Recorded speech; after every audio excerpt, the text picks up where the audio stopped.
In the previous set of videos, we had talked about the equilibrium in various physical processes. Now we are moving on to equilibrium in chemical processes. That is given in page number 196 in your textbook. So they've just given it as one huge topic where they talk about equilibrium in chemical processes, dynamic equilibrium. I, on the other hand, am going to break it down to 4 different videos. So this is the first video of the lot. So first of all, before we start talking about equilibrium in chemical processes, we need to know that there are 2 different types of chemical reactions. That is irreversible chemical reactions and reversible reactions. So irreversible is the one where you only get like the reactants, they convert to form the product. So NaOH plus HCl gives rise to NaCl plus H2O. This is a basic acid plus base gives rise to salt and water.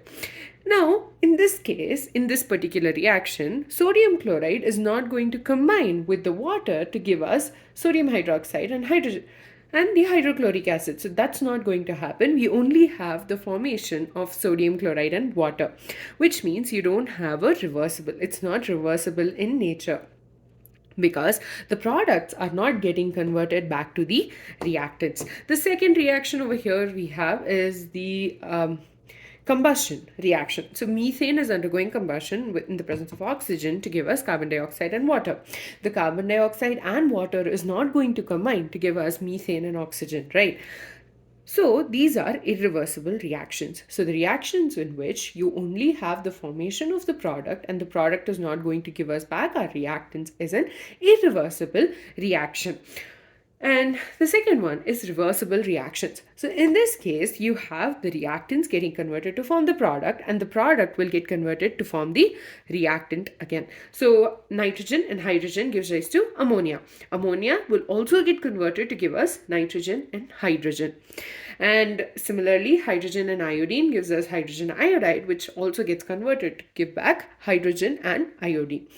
So these reactions are reversible because the products are giving back the reactants.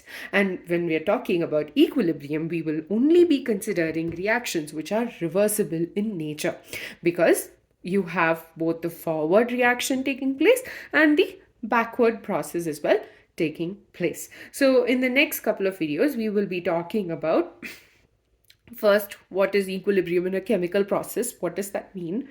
Second, we'll be referring to a particular property of equilibrium with respect to this particular reaction, that's the Haber's process, and another property with this reaction.